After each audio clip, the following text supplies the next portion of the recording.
வணக்கம். நீங்கள் பார்த்துக்கிட்டு இருக்கிறது சிம்பிள் ஃபென்லாக். ஸோ இந்த வீடியோவில் நம்ம என்ன பார்க்க போகிறோம்னா, நம்ம நிஃப்டி 50 இண்டெக்ஸ் கேள்விப்பட்டிருப்போம்.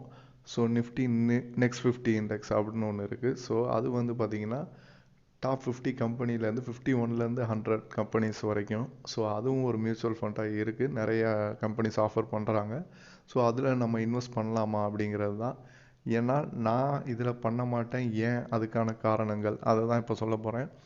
ஏன் இதை விட நான் நிஃப்டி 50 இண்டெக்ஸ்லேயே இன்வெஸ்ட் பண்ணிடுவேன் அப்படிங்கிறதுக்கான முக்கியமான காரணங்களை சொல்ல போகிறேன். ஸோ வீடியோ முழுசாக பாருங்கள். அப்போ தான் உங்களுக்கு இண்டெக்ஸ் பண்ணால் என்ன, நெக்ஸ்ட் நிஃப்டி நெக்ஸ்ட் 50 அப்படின்னா என்ன அப்படிங்கிறது உங்களுக்கு கிளியராக புரியும். ஸோ ஃபஸ்ட்டு பாயிண்ட், நான் ஏன் இன்வெஸ்ட் பண்ண மாட்டேன் நிஃப்டி நெக்ஸ்ட் 50 அப்படின்னு பார்த்தீங்கன்னா, ஜஸ்ட் தட் எக்ஸ்பென்ஸ் ரேஷியோனா உங்களுக்கு தெரியும். நம்ம ஃபண்ட் மேனேஜர் அந்த ப்ரோக்கிங் ஏஜென்ட்ஸுக்கு கொடுக்கக்கூடிய கமிஷன்ஸ் அது அதிகம். ஸோ அதுக்காக பண்ண மாட்டேன். ஒன்று.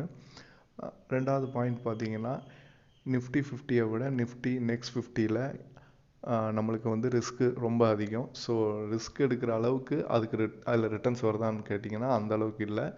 ஏன்னா நிஃப்டி 50லேயும் நிஃப்டி நெக்ஸ்ட் 50லேயும் சிமிலர் ரிட்டர்ன்ஸ் தான். ஸோ அதுக்கு நான் ரிஸ்க் எடுக்காமல் நிஃப்டி 50லேயே இன்வெஸ்ட் பண்ணிடுவேன். மூணாவது பாயிண்ட் பார்த்தீங்கன்னா, ஸோ இது பார்த்தீங்கன்னா 51லேருந்து 100 கம்பெனிஸுங்கிறப்போ நிறைய கம்பெனிஸ் உள்ளே வருவாங்க. சின்ன சின்ன கம்பெனிஸ் கூட சில டைம் உள்ளே வர மாதிரி இருக்கும். அவங்கள நம்பி நம்ம இன்வெஸ்ட் பண்ணும்போது நம்மளோட ரிஸ்க் அதிகமாக இருக்கும். அதுக்கு இண்டெக்ஸில் இருக்க இந்த டாப் 50ல் இருக்க கம்பெனிஸில் இன்வெஸ்ட் பண்ணால் ரிட்டர்ன்ஸ் அதிகமாக இருக்கும் கம்பேர்ட் டு அந்த அதர் நிஃப்டி 50 கம்பெனிஸ். ஸோ அது மூணாவது பாயிண்ட். இன்னொன்று பார்த்தீங்கன்னா, நாலாவது ரொம்ப முக்கியமான பாயிண்ட், மார்க்கெட் ரொம்ப டவுனாக இருக்கும்போது நிஃப்டி 50 இண்டெக்ஸில் உள்ள அத்தனை கம்பெனியும் அவ்வளோவா டவுன் ஆகாது. பட் நிஃப்டி நெக்ஸ்ட் 50ல் சில கம்பெனிஸ் வந்துட்டு போகும். ஸோ அந்த வகையில் நம்மளுக்கு ஒரு பெரிய லாஸாக இருக்கும். அது மார்க்கெட் லாஸ் ஆகிறப்ப தொடர்ந்து கன்சிஸ்டண்ட்டாக டவுன் ஆகும்போது நம்மளோட லாஸுங்கிறது அதிகமாக இருக்கும். ஸோ அதனாலேயும் நான் ப்ரிஃபர் பண்ண மாட்டேன். Fifth point.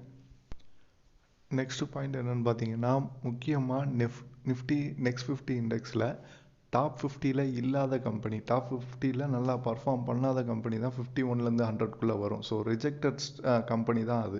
ஸோ அதுலேயே நம்ம இன்வெஸ்ட் பண்ணணும். அதுக்கு டாப் 50ல் இருக்க கம்பெனிலேயே இன்வெஸ்ட் பண்ணிடலாம். ஸோ அதில் நான் இன்வெஸ்ட் பண்ண மாட்டேன் நிஃப்டி நெக்ஸ்ட் 50ல். ஸோ அடுத்த முக்கியமான பாயிண்ட் நிஃப்டி 50ல் தான் பெரிய இன்வெஸ்ட்மெண்ட் இருக்குது. ஸோ டாப் 50 கம்பெனியில் அதிக இன்வெஸ்ட்மெண்ட் வரும். நம்ம ஷேர் க்ரோத் ஆகிறதுக்கு அதிக வாய்ப்பு இருக்குது. ஸோ அப்படிங்கிறப்ப நான் நிஃப்டி நெக்ஸ்ட் 50க்கு போகணுன்னு அவசியம் இல்லை.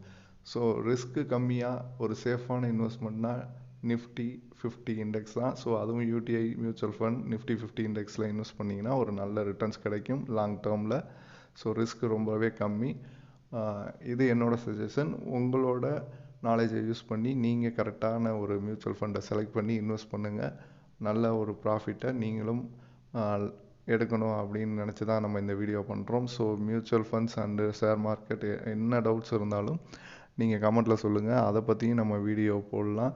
ஸோ நம்ம சேனலுக்கு இதான் நீங்கள் ஃபஸ்ட் டைம் வரீங்கன்னா மறக்காமல் சப்ஸ்கிரைப் பண்ணுங்கள், லைக் பண்ணுங்கள், ஷேர் பண்ணுங்கள், கமெண்ட் பண்ணுங்கள். தேங்க்யூ.